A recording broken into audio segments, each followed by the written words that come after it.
Hello.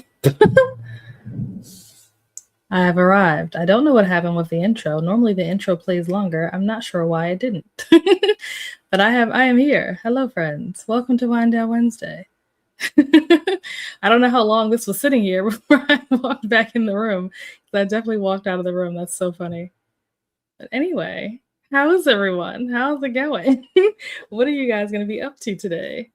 I am going to be, what am I doing? I am reading A Curse Carved in Bone by Danielle L. Jensen. Do I have it over here? I thought I did. Aha, here it is. So this is what I am reading. But I'm listening to this on audio more than I am reading it physically. I've had enough physical reading trying to get through Daggermouth because I didn't have an audiobook. So I'm glad to be free of that book. Not because I didn't enjoy it, but just because I'm tired of having to read with my eyeballs. So this is what I'm listening to. And then I'm going to be playing a little bit of Catan during the first sprint while I listen to this book. And then I think during the second sprint, I'm probably going to do dinner like I normally do and listen to more of this book. And then depending on how much time I have left in the second sprint, I might work on some other stuff. I'm working on some fun stuff for September. So I might do some of that during the second sprint. And then we'll see what time it is by then to decide if there's how many more sprints there's going to be, and for me to figure out what else I'm going to do for the rest of the evening. And then of course I have my coconut water disguised as wine ready to go. So yeah, that is the plan for me today. What are you guys planning on doing, reading, listening to, not doing? Let us know all the things. I think that I really want to try to get through this book. I was supposed to have finished this book, I think either Sunday or Monday I was supposed to have finished it, and I'm not. Actually, let me see. How far into this book am I actually? Because I don't remember. I think I'm more than halfway, but yeah, I'm at 65%. So ideally, I'd like to finish this book tonight. So this might not be like a super chatty sprint, just because I want to finish this book, because I have a lot of other books that I need to get to. I actually made a list. Where did I put the list? I put it in here somewhere, like somewhere in my phone. I wrote down a list of like all the books that I want to try to get to between like now and August. September, something like that. So A Curse Carved in Bone, obviously. The second book and the third book in the Folk of the Air series, Lore of the Tides, which is the sequel to Lore of the Wilds. In Your Dreams, which is the fourth book in the, I don't remember what that series is called, but it's like the When in Rome. Like that's the first, When in Rome is the first book in the series. So whatever that series is called, In Your Dreams is book 4. I want to get through that. I also want to read Just Friends by Haley Pham. I've been wanting to read that since it came out. Love Overboard. I forget who it was, but somebody here was talking about Love Overboard. And I remember adding it to my TBR and I was like, oh, this is perfect. Cause like summer, vibes, me, I like to like match the book vibes, or like the seasonal vibes from the book to like the actual season that's happening. So I want to do that. I also want to read The Love Haters. I think that's by Catherine Center, which is also like a summary book. I don't even remember what it's about, but it's been on my TBR for like 2 or 3 years. So, oh, Rome, Kentucky. Thank you. Thank you, Catherine. But yeah. And then also not Lights Out, but whatever the third book is called. I think it's called Game On. I want to read that. And then I also have This Story Might Save Your Life, which I don't remember why I put that on the list, but I'm going to assume that there was a reason why I did that. So I want to read that as well. So those are the books that I want to try to get to between now and August. Will I get to all of them? We shall see. But I feel like by August, I'm going to have to like start switching gears, because by then, like the announcement video and stuff for Mystic will be up, and we'll be kind of like running full steam ahead from August to the end of September. So trying to get through as many of these books as I can between now and then, so that I can get through them and not be trying to balance books and readathon stuff at the same time, because that never works out well for me. I end up not enjoying the books or DNFing them or rating them really low just because like my brain is elsewhere while I'm trying to read them. So if I can get to them before that, that's going to be the plan.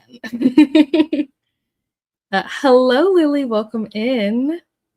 Enjoying the Southern Book Club's guide to Slaying Vampires by Grady Hendrix. About 40% in now. Excellent. Excellent. Hello, Jen. Sitting at my son's baseball game and reading. Oh! Are you talking about this one? This, because there's two. There's this one, and then there's one. I forget who it's by, but it has like a red cover. I'm assuming that you're talking about this one. And if so, good job. Good job. Isn't that what the kids do? They do like this thing, or is it this? I don't know how the kids do it, but this is one of those things that they do. Good job. I hope that you're loving it. I hope that you're confused, but also having the best time at the same time, because that's how I felt. Also, let me update that. Do I even have my spreadsheet pulled up? I don't think I opened it.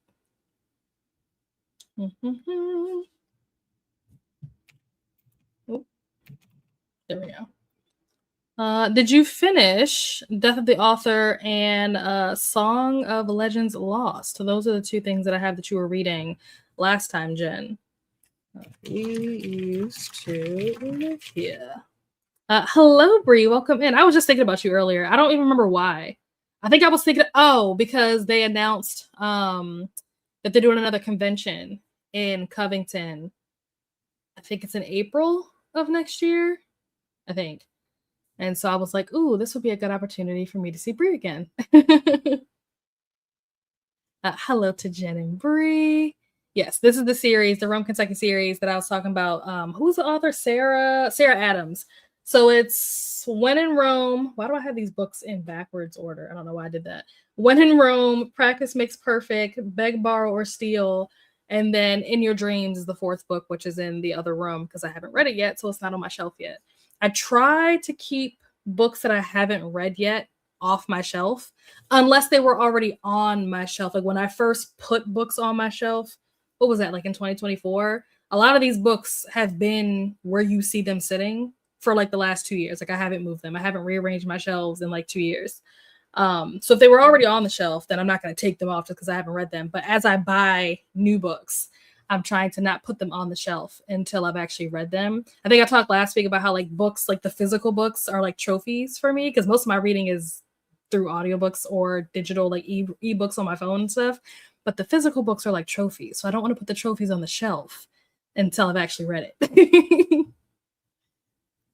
Current read is Bury Our Bones in the Midnight Soil. I need to do dishes, do a little cleanup, but first I think I'm going to go to Sonic and get myself a fun drink. Very nice. I've heard some pretty good things about Bury Our Bones in the Midnight Soil. So you'll have to let me know, what you think of it once you finish it. Also, did you finish How to Survive a Horror Story? I need to know the answer to this question. Was it good? Bury Our Bones in the Midnight Soil. Also, are you guys finished with the Empire of Storm, Tower of Dawn tandem read, or are you guys still working on that? I don't know where you guys are, like the people that are doing the Massverse read along. I don't know where you guys are. Did not enjoy it. See, that's what I keep hearing. I keep hearing people say that they didn't like it. I haven't read it, so I don't know. But most people that I know that read it didn't like it. And that's the reason why I haven't read it. Good. Creeped me out when I was reading it last night. Yes, good. There's a particular scene. I don't know how far along you are into this book, but there's a particular scene that takes place in the attic, and that was my favorite scene because it was actually scary. Like, I remember I read this book like a year or two ago, but I still vividly remember sitting in my bed listening to this book on audio because I didn't even have the physical book at the time. That I was sitting in my bed listening to this book on audio, and it was like maybe 3:00 in the morning or something, which why would you be listening to a horror book at 3 a.m.? Like, that's a bad idea, but I did it anyway. And I remember the scene in the attic happened, and I was like looking around my room because like I was scared. Like, I felt like the thing that was happening there was like happening like in real life. It was crazy. I was like, what am I doing? Just finished Kingdom of the Seas by Melissa de la Cruz, reading Black Coffee by Agatha Christie. Oh, I've not heard of that. That's a new title that I've not heard of from Agatha Christie. Let's see. We need to add. I'm gonna take this and move that here. Oh, wait, just kidding. Move that here. And then we got Black Coffee. I'm assuming that it's a mystery just because it's Agatha Christie, but yeah. Is this part of like a series? Is this part of like what's that guy's name? Like Poirot or something? Is this part of one of those series, or is this just like a complete standalone? Finished both. Death's the Author. Oh no, 2.5. That's a bummer. But Song of Legends Lost was 4 stars. So I would say that that's a successful read. Definitely let me know. Yes, for sure I will. I'm waiting for them to release more tickets. So like right now, only the gold package tickets have been released, which are expensive, obviously, because that's like the top tier. And I don't really need top tier because I've been so many times and I've met most of these people already. Like, one of the things that's nice about, I would say if you've never been to a con, then like if you can afford it, like do the gold because there's a lot of stuff that comes with it. Because you get like, you do get front row seats if you pay for them. But I think like the first 8 rows or something like that for all like the panels and stuff, the first 8 rows are reserved for people who have like the gold package. So you get to sit closer to the stage. I think you probably get like a swag bag with some goodies and stuff in it. I can't remember. But you also get like certain autographs are included. So you'll get to like meet certain people and like have them like sign whatever you want them to sign. But usually it's people like Ian and Paul who I've already had them sign my t-shirt. Sometimes I've seen like them put Caroline in the lineup, which what's her name? Candace, which again, I've already heard her sign stuff. I'm trying to think of who else. It's usually Ian, Paul, Candace. I can't remember who else is usually part of that gold package lineup. But the bottom line is that it's people that I've already met and had them sign stuff for. So I don't need to pay for them to sign something else when I've already had them sign my t-shirt. So at this point, I want to try to get like a lower tier package and then do whatever add-ons I want to do versus paying for a package that's going to come with add-ons that I don't need or want. But the tickets for that have not come out yet. Only the gold package tickets have been released. So I'm trying to wait for the rest of the, tiering tickets to come out to decide which one I want, if any. But I probably will come down there even if I don't get tickets to the actual convention and just like hang out in the square or whatever, or we can hang out like whatever. So I'll probably still come down either way, but I am waiting to see what they're gonna do as far as like a la carte stuff and the other, packages and stuff. But I know that I don't need gold tier, and those tickets are like stupid expensive. Hello, Abby. Thinking of starting the mysterious affair at Styles and These Friends. Why have I heard of this book? Is this an Agatha Christie book? This title sounds very familiar. If this isn't a Christie book, then maybe this was something that somebody read like as part of like a book club or something, but this sounds very familiar. I just can't place why.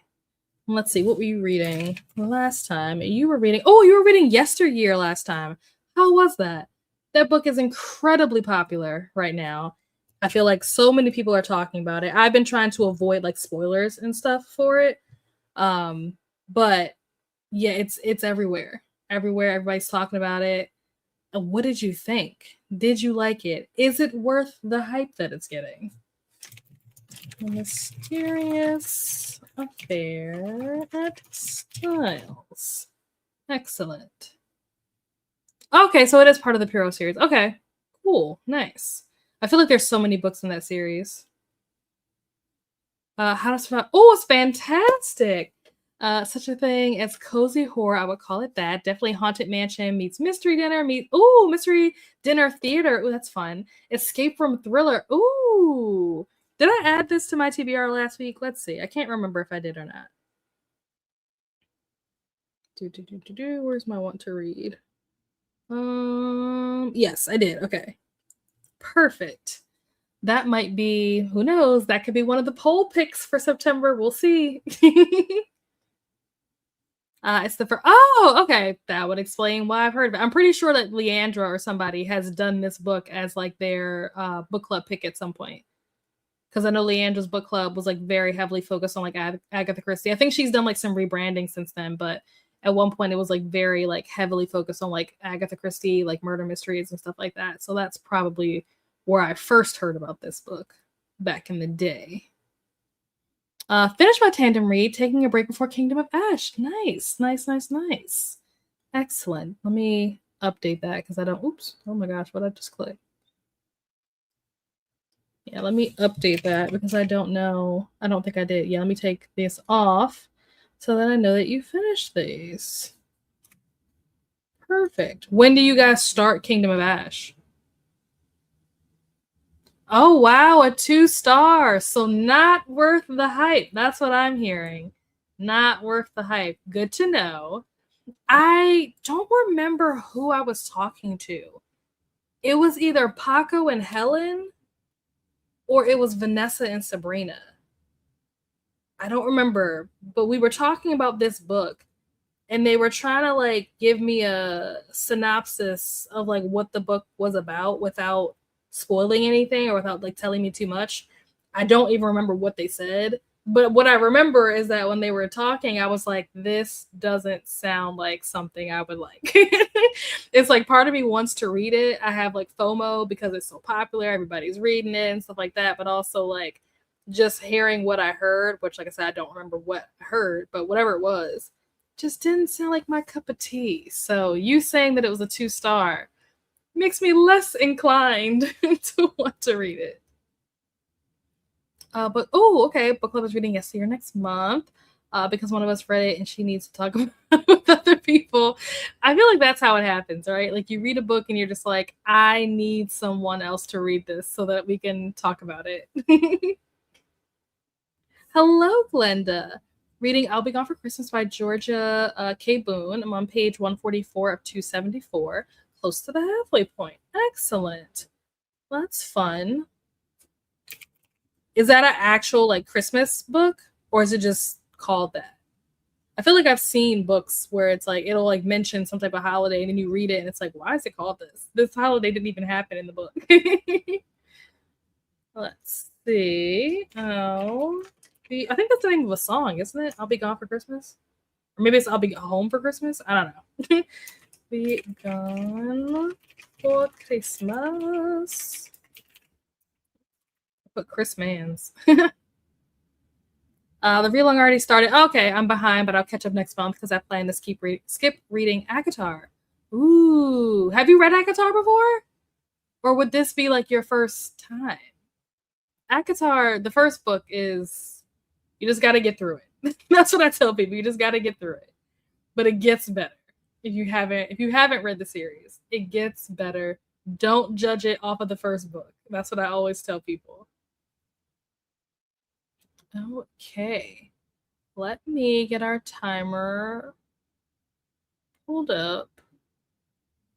I know I have it open somewhere. I saw it earlier. There we go. And then we're going to switch over. Since you did the audio, we sleep here. Did you go back to the? Yes, I did. So when I finished the book, what I actually ended up doing, I finished the book around like 3 a.m., something like that. And I was up till 6 a.m.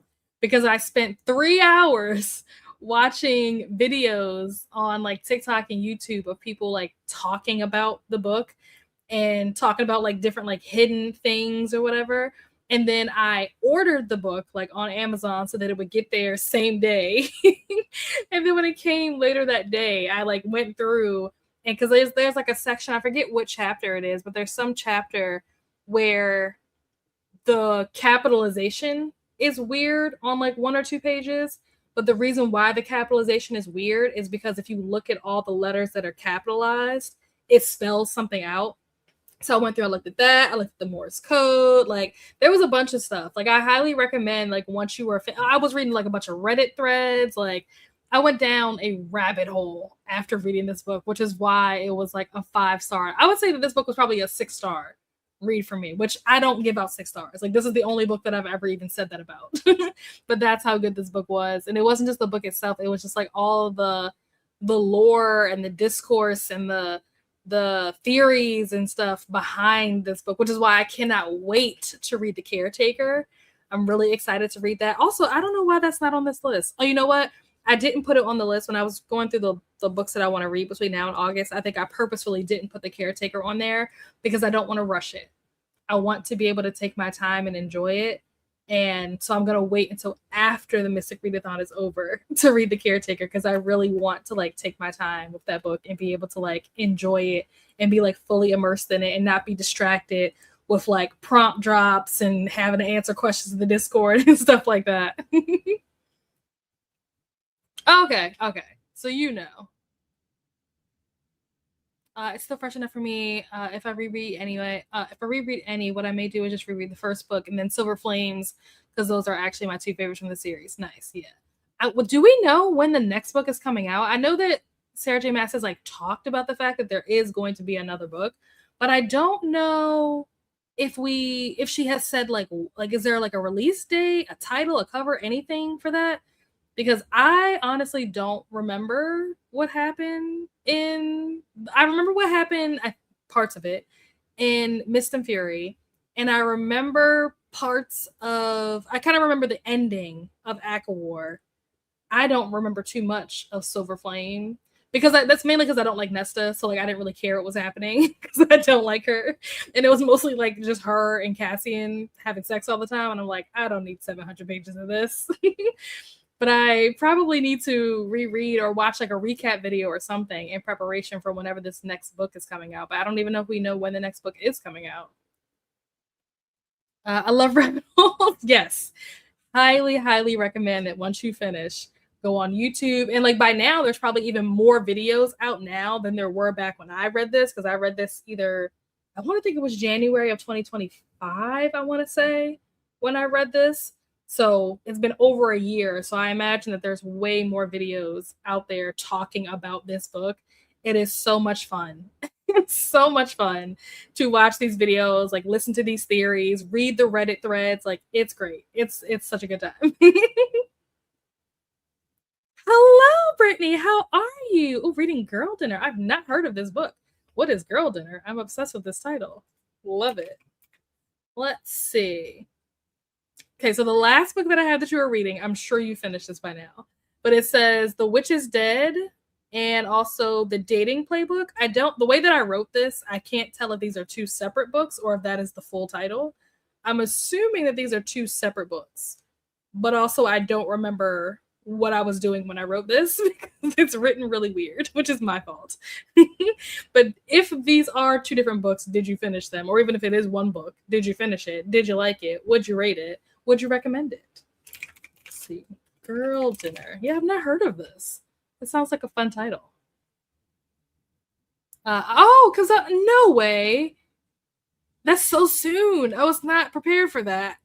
I thought you were going to say, yeah, we don't know when it's coming out. It's probably be sometime in 2027. October is like 2 seconds away. I'm not ready. I'm not ready at all. I think it sounds available for free. Wow. Oh my gosh. I need to get my life together. I'm not ready for this.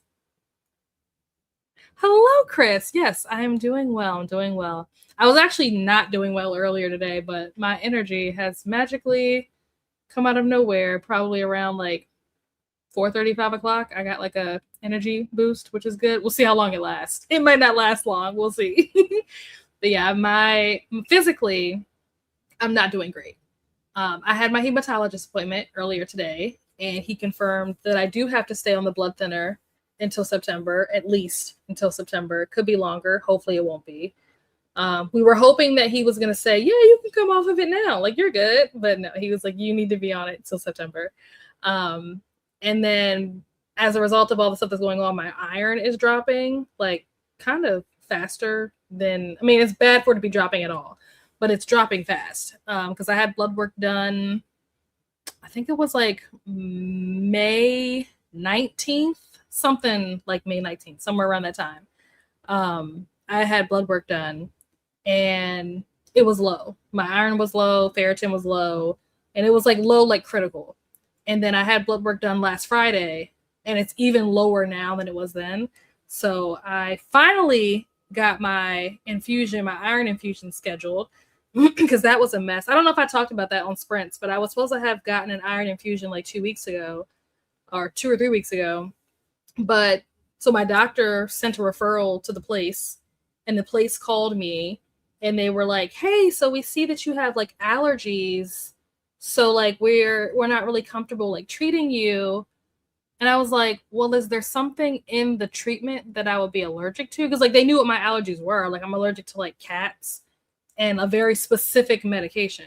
So I was like, is there something? And I'm also allergic to raw fruits and vegetables, but that part's more complicated. But I was like, is there something in the treatment that I would be allergic to that you're worried about me having a reaction to? And she was like, no.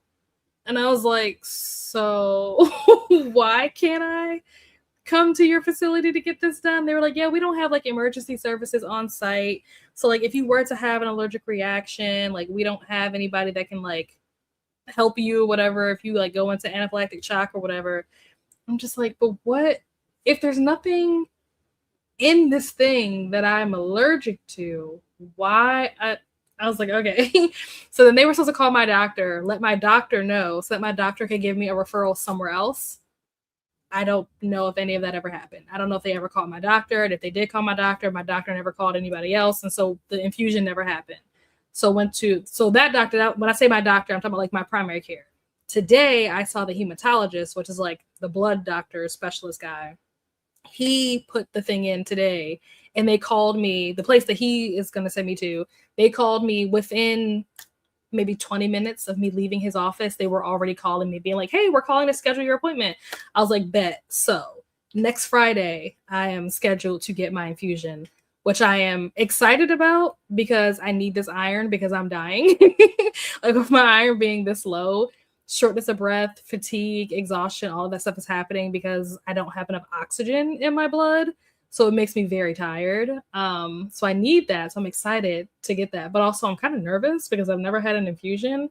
I don't know if it's painful. Like I don't know what to expect. So that's how I'm doing. That's the long answer to your question about how I'm doing.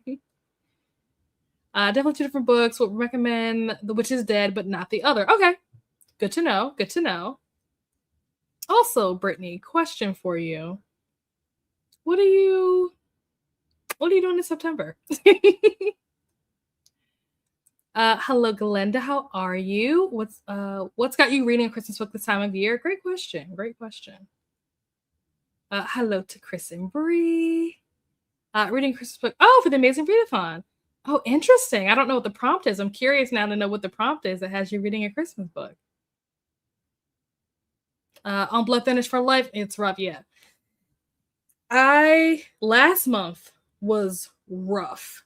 I don't know why in the year 2026, with all the technology, like we have, AI and deep fakes and like all this stuff that we can do on the internet, all these things that exist. But we haven't come up with a way to balance a woman who is menstruating and being on blood thinners at the same time. Why is there not a solution for this? Like, I don't understand. It is 2026. We got to figure this out, people. Okay. Like, it is unacceptable that there is no solution for this problem. So last month was rough. This month was better, but last month was like, which is one of the reasons why I was like, can I get off of this blood thinner now? Like, am I done? Is it over yet? They were like, nope, you got to be on until September. So hopefully in September, I can be done with it because this is crazy. Okay. This is insane. We got to cut this out. Hello to Glenda. Ooh, yes. I will send you a message. Oh, makes sense. Very smart. I feel like that's a good one to do though, like Christmas. I'm trying to think, have I read any books that have a holiday that's not Christmas? I don't think I have. I'm trying to like, have I read? Oh, well, Valentine's Day. I read some Valentine's Day books. But I don't think I've read any like 4th of July books or like Labor Day books. Flag Day, Veterans Day, Memorial Day. What other holidays are there? President's Day, yeah. I can't think of any other holidays. I guess to go along with Christmas, I've read like some Hanukkah books. But yeah, I feel like Christmas is a good one. Christmas and Valentine's Day. I feel like those would be the easiest ones for me. Those would be my go-to holidays if I had to do a prompt like that. Alrighty. I said that I was going to get the timer pulled up and then I got distracted and didn't do it. So let me find it again because I minimized it. I've noticed that when I have other like screens or like tabs open, it makes my camera be like slow and weird and jittery. And I don't know why because it wasn't doing this before. So I don't know why it's doing it now all of a sudden. But like the last 3 weeks, it's been like that. Hard to find a holiday book that's not. Oh yeah, Halloween. Duh. How did I not think of that? That's not Halloween or Christmas, which is what got me stuck. Because my brain won't let me read holiday books during the off seasons. Yeah, I get that for sure. For sure. I feel like I would by default just go with like Christmas or Halloween. Halloween is a good one I didn't think of, or Valentine's Day. But it would like put pain on my soul to read it out of season. That would be difficult for me. Okay, let me share my screen.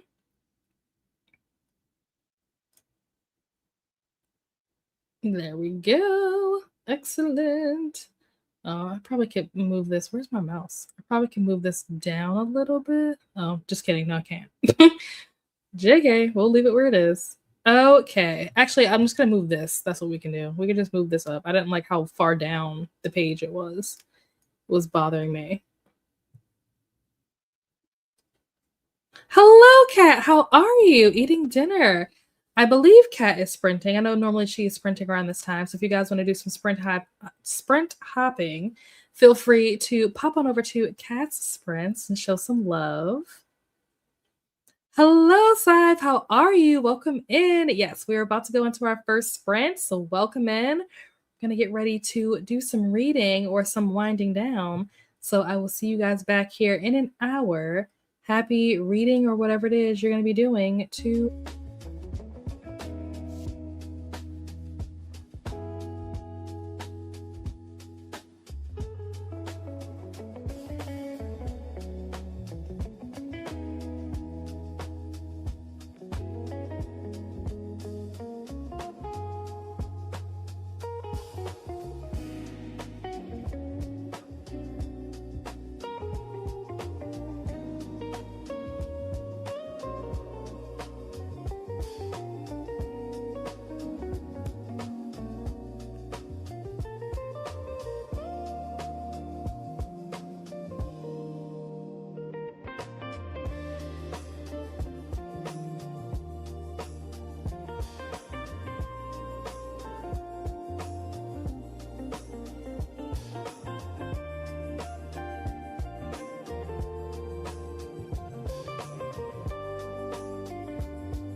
And we are back.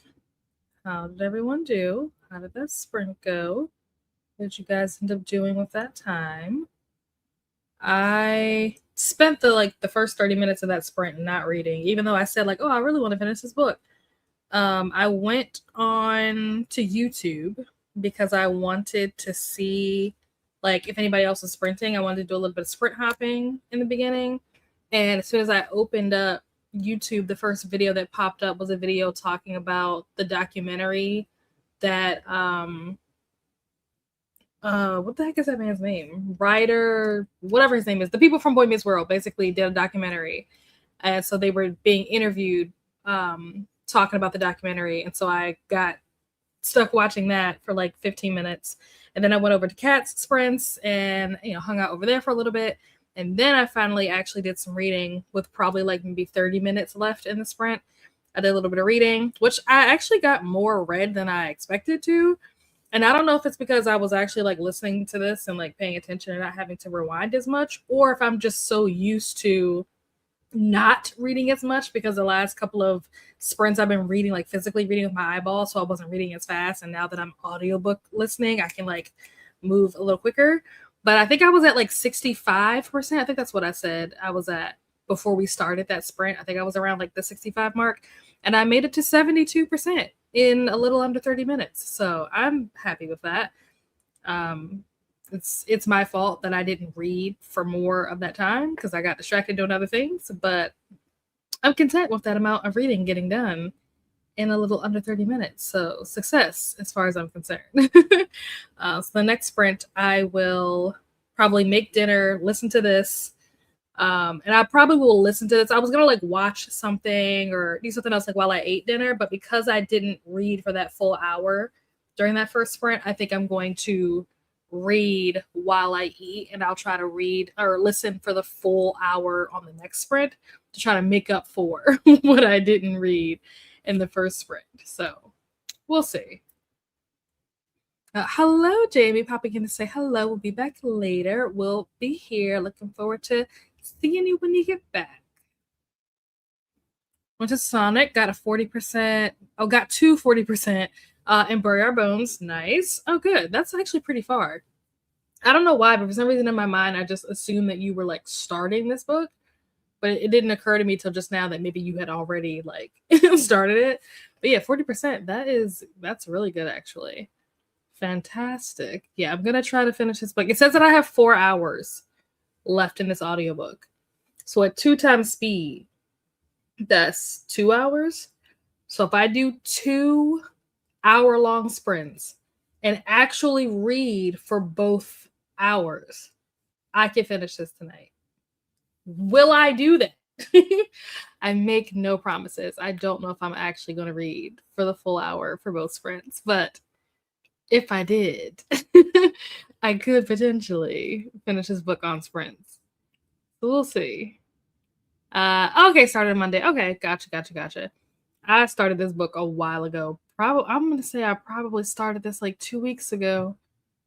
Yeah, because I'm pretty sure I started listening to this either right before or right after I came back from Imaginarium, which would have been like somewhere around like June 3rd, June 8th, something like that. And it is the 17th. So I've been reading this for quite some time. I need to get through it. I mean, to be fair, I was listening to this and also reading Daggermouth at the same time, but I need to pick up the pace. Thank you. I appreciate the encouragement. Thank you. Reading has been hard just because I think just trying to balance my time in general has been hard because like one, I was like doing all this stuff for Imaginarium, and now that that's done, it's not really done because I still have to put together like I filmed like a kind of like a recap of like talking about how Imaginarium went because that was like my first paid book convention or book festival, whatever you want to call it. That was the first one that I had ever gone to that was like a paid one. Like I've been to like other like free ones or like community ones and stuff like that, but that was like the first paid one that I've gone to. So I kind of did a video where I talked about like how it went, things that I think worked well, things that I feel like could have been done better. So I filmed that and I'm in the process of editing that, but I had to pause from editing that so that I can do some stuff for Mystic Readathon. So for the last week and a half, I've been working on the song for this year for Mystic Readathon, and that has taken up more time than I would like. I've been working on like the lyrics and then also just like planning, like putting like coordinating and stuff with the people that I'm going to be like recording it with. It's the same people from last year. Or the same like producer people, not the same singer. We actually don't know who's going to sing it this year. That is on our to-do list, is to find a vocalist. But there's like multiple variables that go into that, because like, okay, it needs to be somebody who is available. It needs to be somebody who we feel like their voice is going to match the sound of the song, because not everybody's voice is even if you can sing, like not everybody's voice is like the right voice for certain like types of song or like certain genres or whatever. So like I can sing loosely. But like I can't sing R&B. I don't have a voice for R&B. But give me like a show tune, a musical, you know what I mean? I can hook it up. I have more of like a stage voice than I do like an R&B. Like I love Kalani, you know, SZA, but I can never sing their songs. Like I just don't have the voice for it. So trying to find somebody that has the right voice that we're looking for, someone who's available and is also willing to do it for free. Those things combined, you know, we gotta figure that out. So that's on our to-do list. But writing the lyrics is the thing that is kind of tripping me up right now. For some reason, writing the lyrics this year is harder than it was last year, and I don't know why, to be completely honest. Hello! Let's see. Is it Aaliyah? Is that how you say your name? If it's not, please correct me. Let us know what you would like to be called, and also let us know what you're reading. Tell us all the things. But yeah, working on the lyrics for this year has been, I don't know why it's harder. I really don't. I feel like last year the lyrics just flowed, and this year I feel like I'm struggling a little bit more. And I don't know, I really don't know why. Like I don't know what's different this year. I don't know if it's just because I was more in like a music groove last year because of all the like, because I was like learning how to play guitar and stuff. Like if it was just, you know, the juices were flowing type of thing.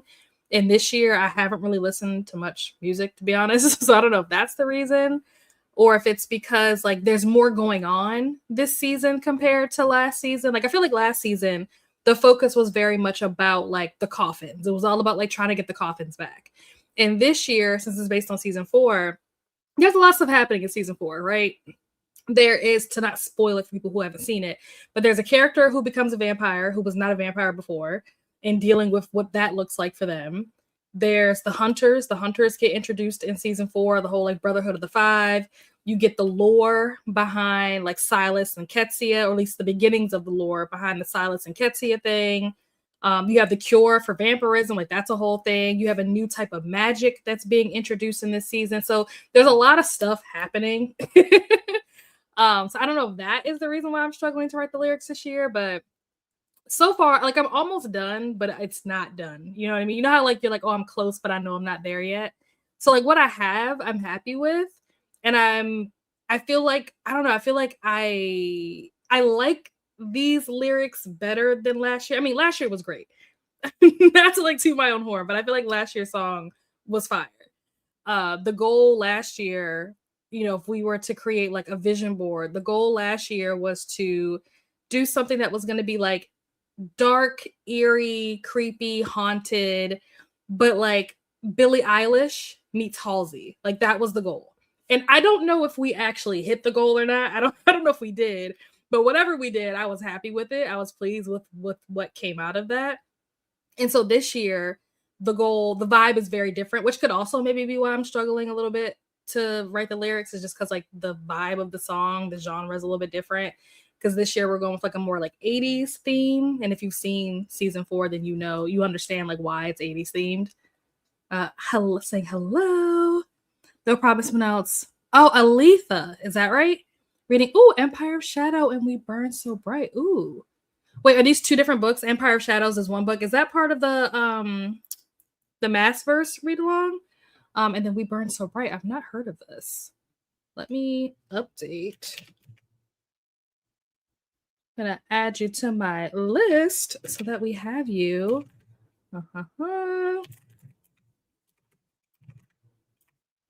There we go. Perfect. And then we got Empire of Shadow.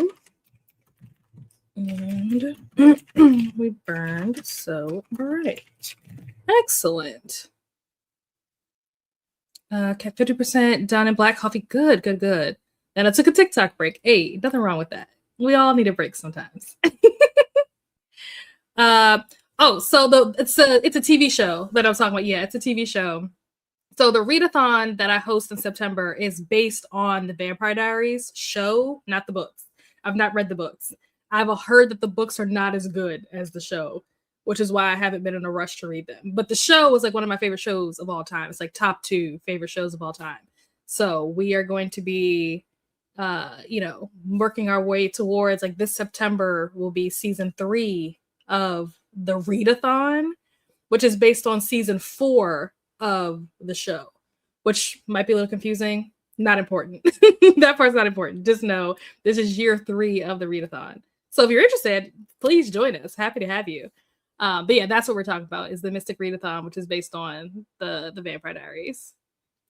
It's a piece you're working on. Yes. So last year I wrote and like made a song for the readathon that was kind of like the theme song, if you will.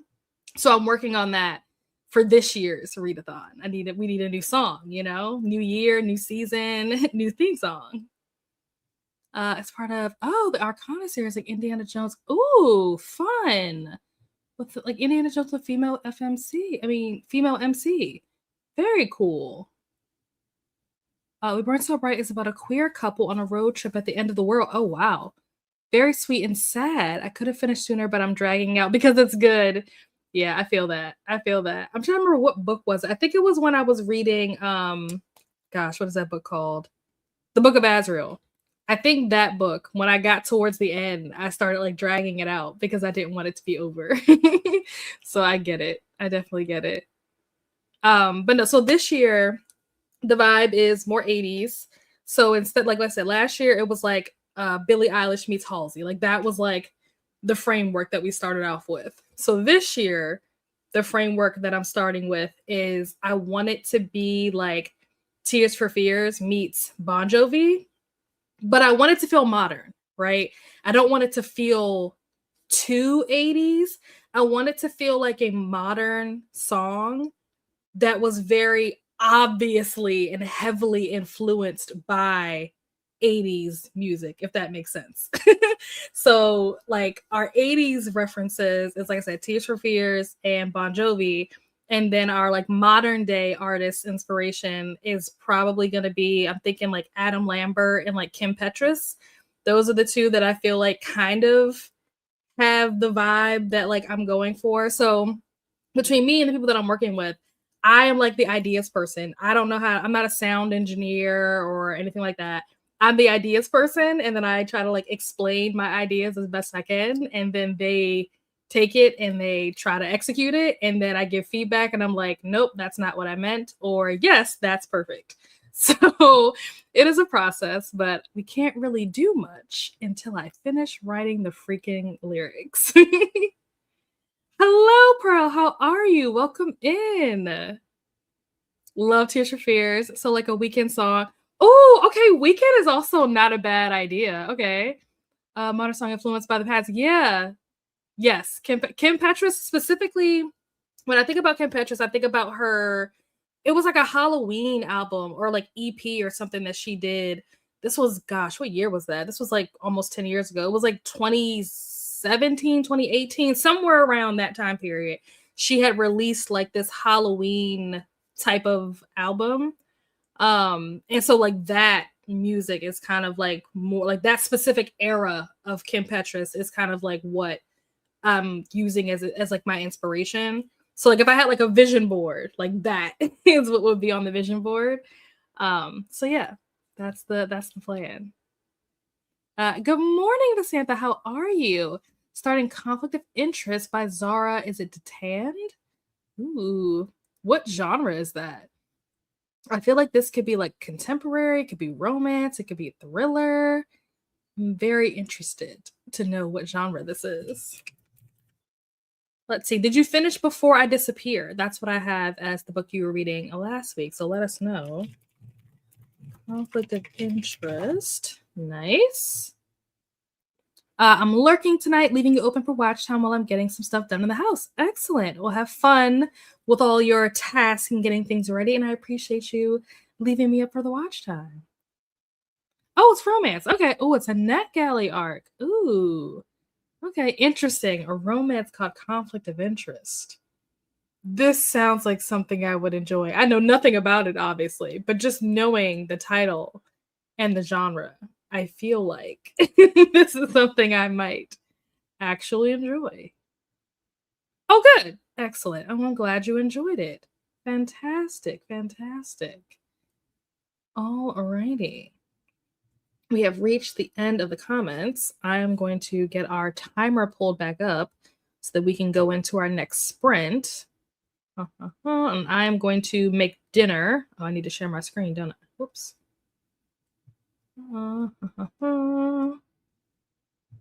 There we go. I need to reset the timer. There we go.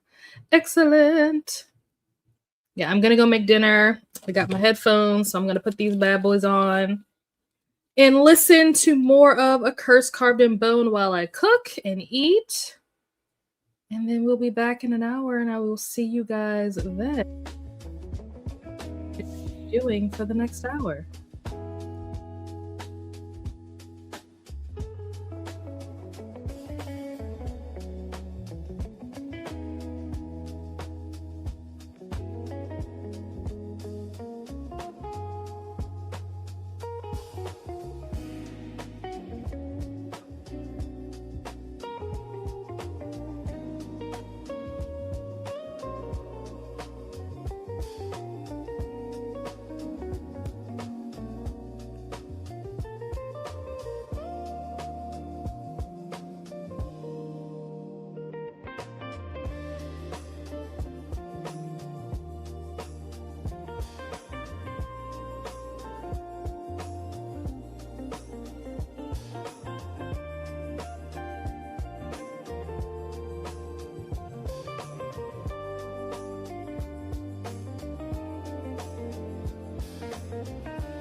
And we are back.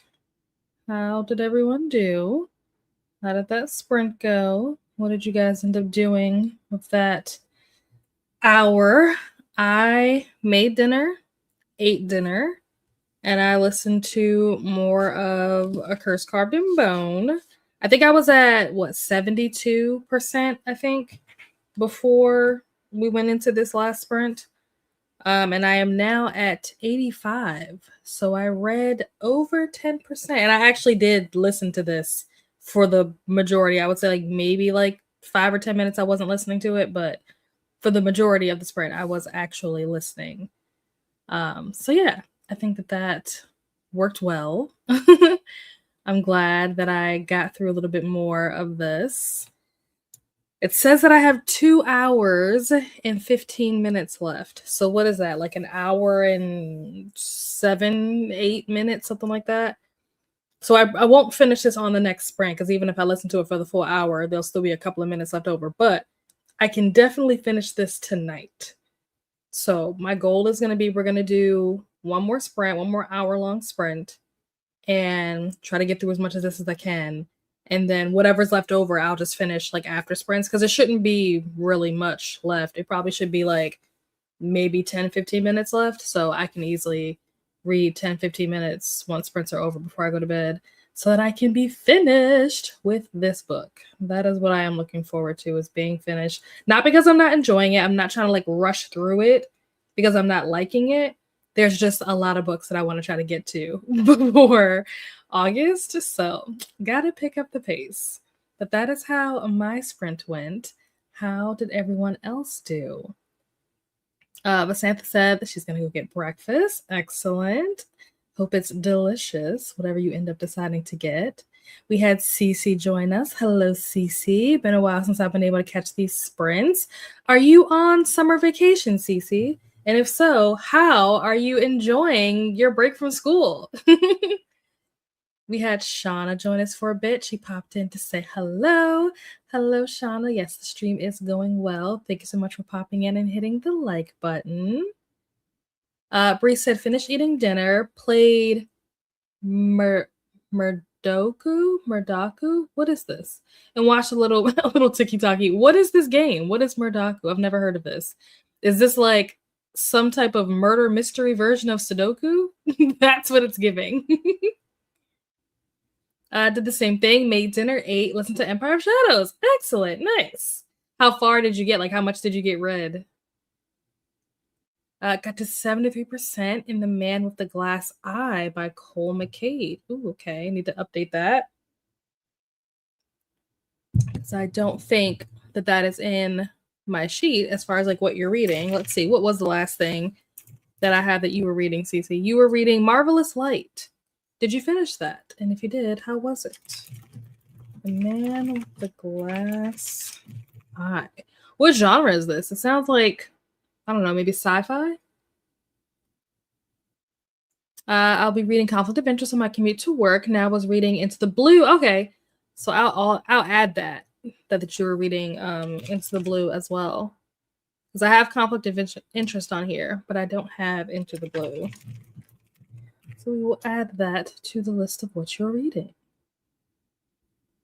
Got to 95% in Black Coffee. Started, is it Elena? The first book as a graphic novel. Ooh, okay. Very nice. I haven't read a graphic novel in a long time. I'm trying to think, what was the last graphic novel that I read? It was probably, I can't even remember what it was called. Oh my gosh, what was that? Bochi the Rock. I think that was the last manga or graphic novel that I read. And that was probably a year ago. And I didn't finish. Well, I finished whatever volume I was on at the time, but I have not continued the series. I need to go back to reading that. Fortunately, you still have a week left. I have my last exam next Tuesday. Okay. Well, we're sending lots of positive vibes so that you pass all your exams. Taking a bit of a break today, as you should. I feel like you've worked hard this semester. You've earned a good break, so enjoy it. How was Into the Blue? I just checked it out. Ooh, I've not even heard of this book. What are the odds that there are two people here that are either gonna be reading it or are currently reading it? What are the odds? Still need to finish Marvelous Light. I'm leaving that for my summer break. Okay. I think I took that off, but let me add that back. Marvelous Light. Excellent. I'm going to put in parentheses summer.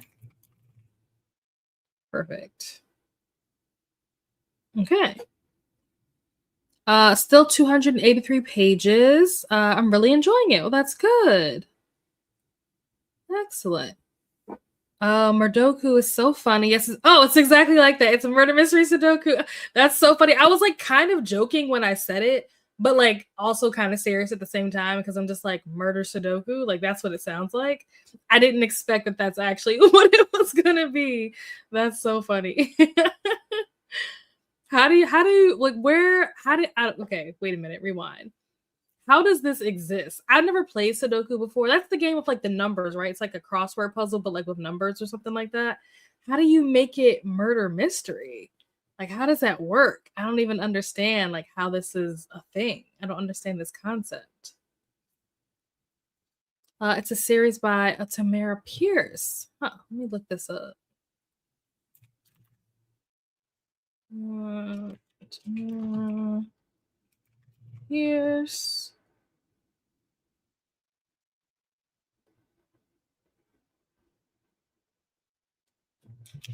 Let's try this a different way. Oh, this looks cute. Like I'm looking at the cover.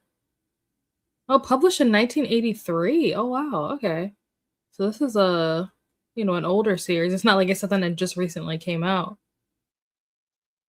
Nice. Very cool. Okay, let's grab one of our self-care truth or dare sticks and let's see what we get. I don't think we've done these like the last week or two. I don't know why. They're always sitting right here on my desk. I don't know why I forgot to do them. Let's see. These people like they're stuck together. Let's do the truth first. I feel like we've done this one before, but does it say in here how many there are? I don't know how many sticks there are in here. Oh, it's 100 sticks in here. Really? It doesn't look like it's 100. Huh. Let's see if we can try to get one that we haven't done before. Because I feel like we've done that one before. Oh, okay. I don't know if we did this one or not. I don't think we did, but we'll see.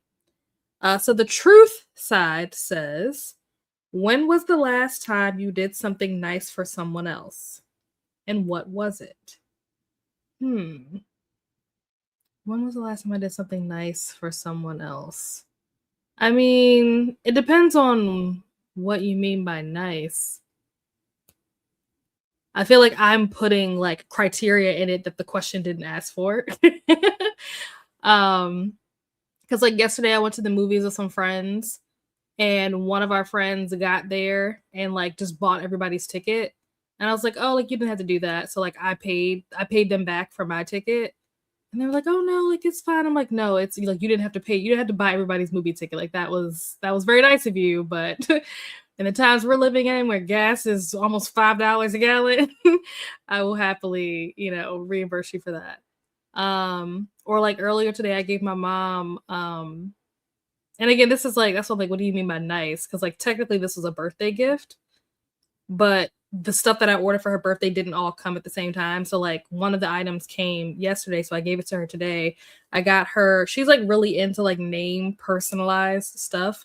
She was, born in the 70s, grew up in the 80s. So like name earrings and like name belts and stuff like that's very much like her era. So she's still into that today. So I got her like the little chain that you put on like your glasses or whatever so that it like hangs around your neck. I got her one of those little chain things that has like her, like it's personalized. It like has her name on it. I gave her that earlier today. I'm trying to think, what else have I done recently? I've been being really nice at work and doing stuff that's not technically my job. I don't know if that counts. Been doing that for the last 2 weeks because my boss is in Japan she left for Japan not this past Monday, but the Monday before. So she's been in Japan. So it's just me doing everything.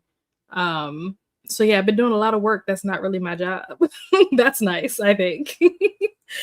But yeah, I think those are the things that I can think of off the top of my head. Oh, my friend had a wedding, like a vow renewal. What was that? Last weekend, weekend before last. And I went over there the day after. Like I went to the vow renewal, obviously, but then the day after the vow renewal, I went back over to because it was at his house. I went to his house to like help him like clean up because there was a lot to do, a lot of stuff that still needed to be cleaned up. So I went over and did that. So yeah, I've done some things. It's really progressive. Doesn't read like it's from the 80s. Nice. Very cool. That's kind of how what is that book called? Something about a dragon. Let me see if I can find it in my story graph. It's some book about it's like a not children's book, but it's like geared towards like a younger audience. And it's something about a dragon. And I was like, wow, like this book is not, it's an older book, but it reads like very, like you said, progressive. Let's see if I can find it. Search the word dragon in my story graph to see what comes up. Oh, Dealing with Dragons. That's what it's called. Dealing with Dragons by Patricia Reed. That book I also feel like is pretty progressive given the time that it came out. I just got home from my son's game. Back to reading. We used to live here. Good. Excellent. That's sweet. I just made dinner for my grandma. Let my mom eat all my potatoes. I was mad about the second. As for strangers, I tipped the lady at Wendy's who gave me good service. Nice. Very nice. That's so funny about your mom. Bought my friend a can of Monster last week, if that counts as something nice. I think it counts as something nice. Filled out the survey and left her a good review. Nice. Yeah. That's awesome. I feel like people don't fill out. I mean, I'll speak for myself. A lot of times when they're like, "Oh, scan the code and like fill out the survey," I'm like, "Yeah," and then I don't do it. So I think the fact that you did it, I would say that that's nice. There's a website. They have some of the puzzles online that you can play for free in beta, free printable ones, and they publish books. I recently found it, so I've just done the online ones. I'm gonna have to look this up. Huh. Cut the lawn for my husband. Oh, that absolutely counts. That absolutely counts. I mean, it's your lawn, but that's not the point. Not the point at all. I feel like this counts. Let's see. What does the dare side say? So the dare says, have a dance party by yourself or with others. Put on your favorite song, album, or playlist. Sing, dance, and let loose. I feel like we can all do this during the next sprint. This is like one of the first dares. Like we've been doing these dare sticks for a while. I feel like this is like the first dare that we've got. And then I'm like, we can do this like now. Like when we go into this next sprint, we could all just turn on a song and like do a little jig. You know what I mean? This is perfect. Sometimes it'll be like, go outside. I'm like, I'm not going outside. It's 9 o'clock at night. Like I'm not doing that tonight. Maybe tomorrow. But I can do this. This one I can do. This one's easy. This is low-hanging fruit. With that being said, that and the fact that we reached the end of the comments, we are going to go into our last sprint. So let me get the timer pulled up. We'll do a full 60 minutes. I know sometimes our last sprints can be like, shorter, but we can do a full hour. Already do that every day during my study break. Excellent. You're ahead of the game. You are ahead of the game. All right, let me see. Oops, I didn't mean to click on that. Let's click on that. And then we're going to share my screen. I forgot I opened that. I need to close that. Oh, what was that? Let's close that. There we go. Okay. I will see you all back here in 60 minutes. Happy winding down and doing the last.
And we are back.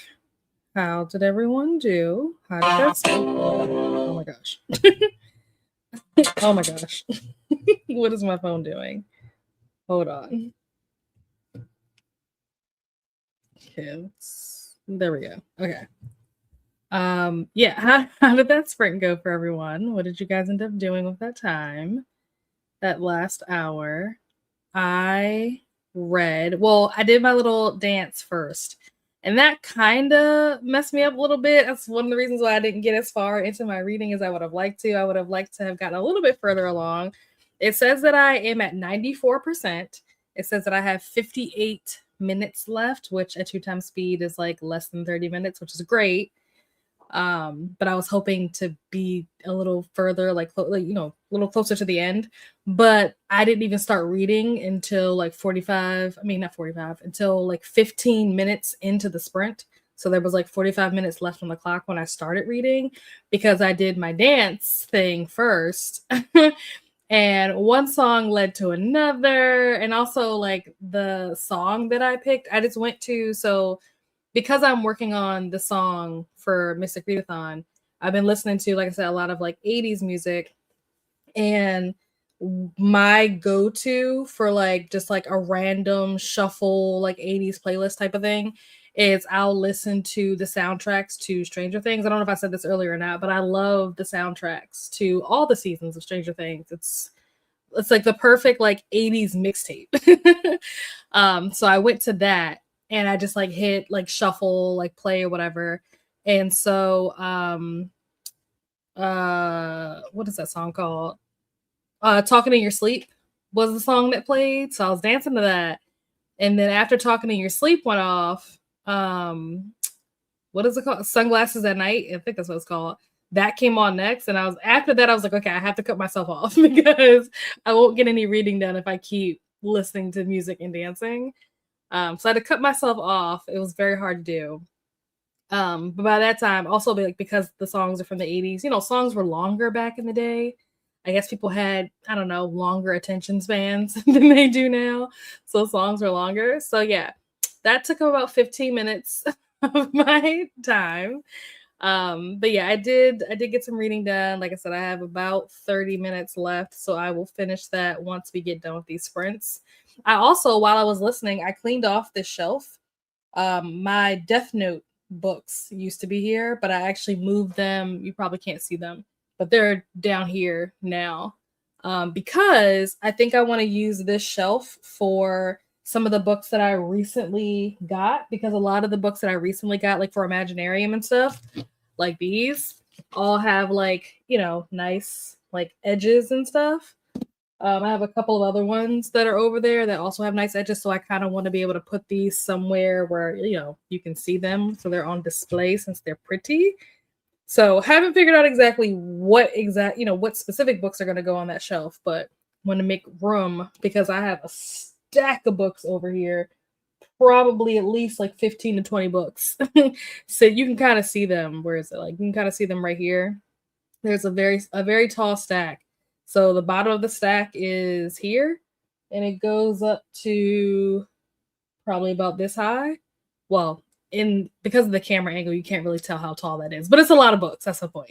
So I have to make room on my shelf for these books, especially the ones that I've read already.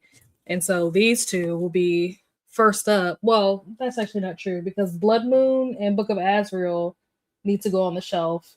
And then these two will be next because this I read already, and this I'm reading right now and I'm about to finish. So did some shuffling around. I had to move some stuff on the shelf behind me to make space so that the books that were here could go over there, so that I could move the Death Note books that were here down here.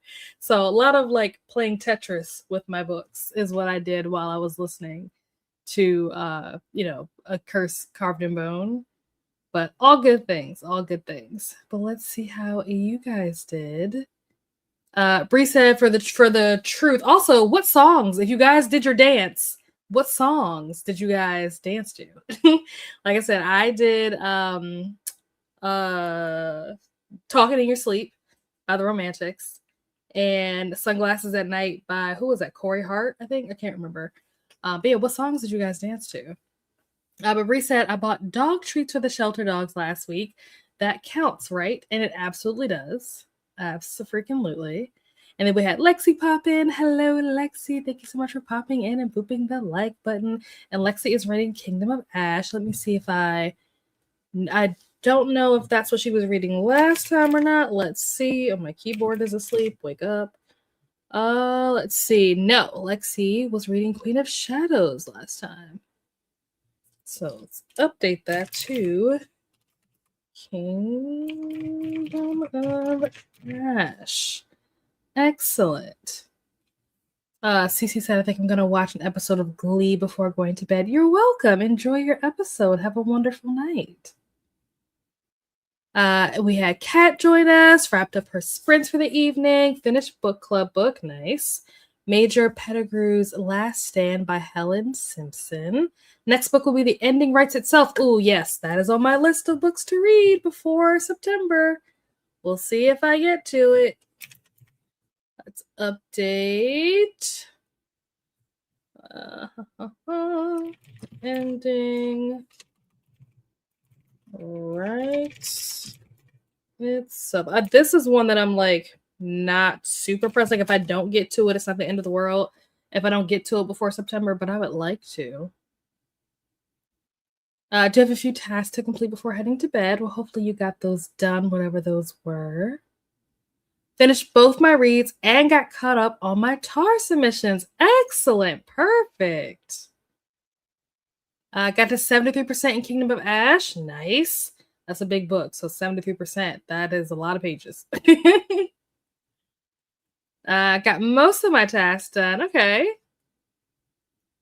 Read 2 chapters, then went on Reddit to try to figure out the code of the old house.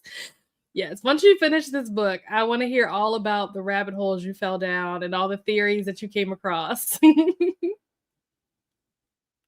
At chapter 20 of Empire of Shadows, that's 5 chapters finished after 2 sprints.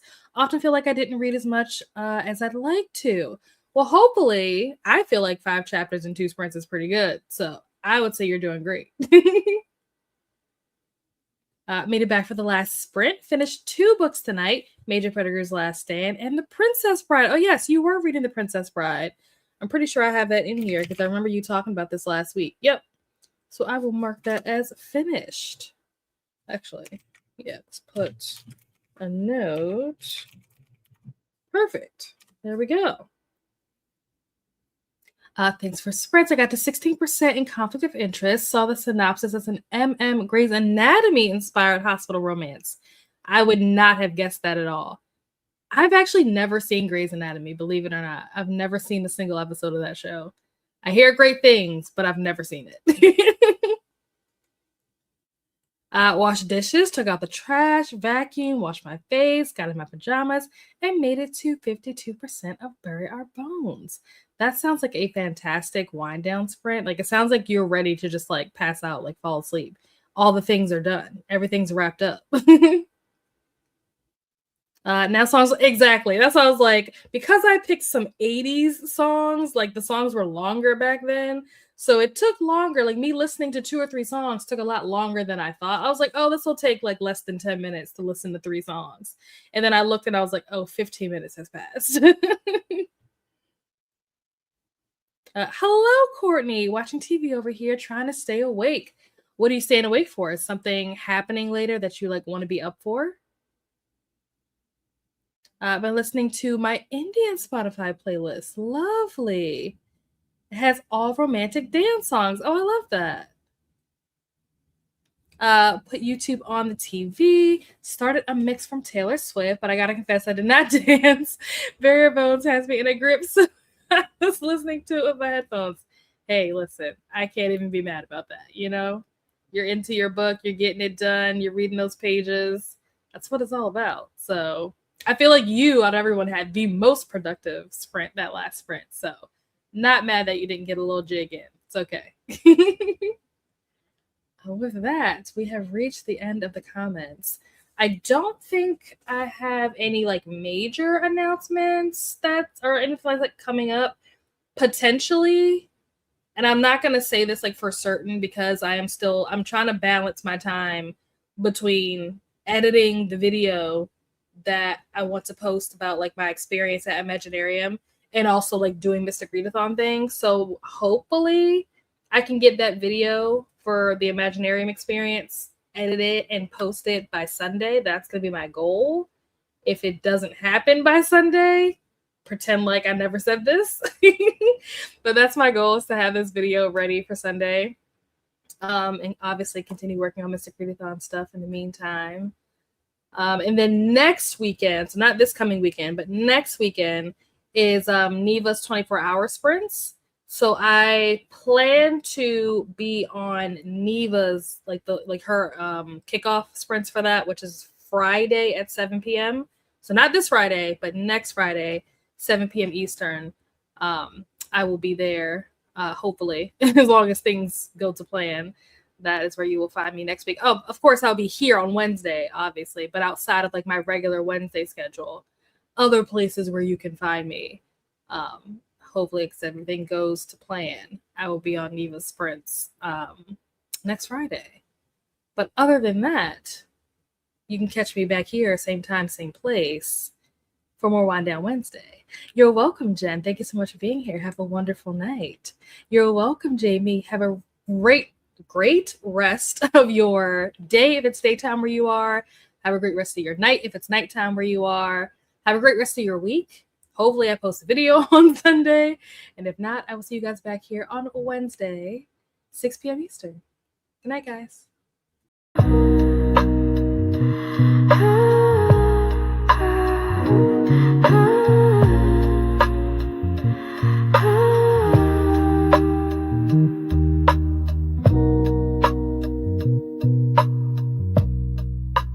Thank you.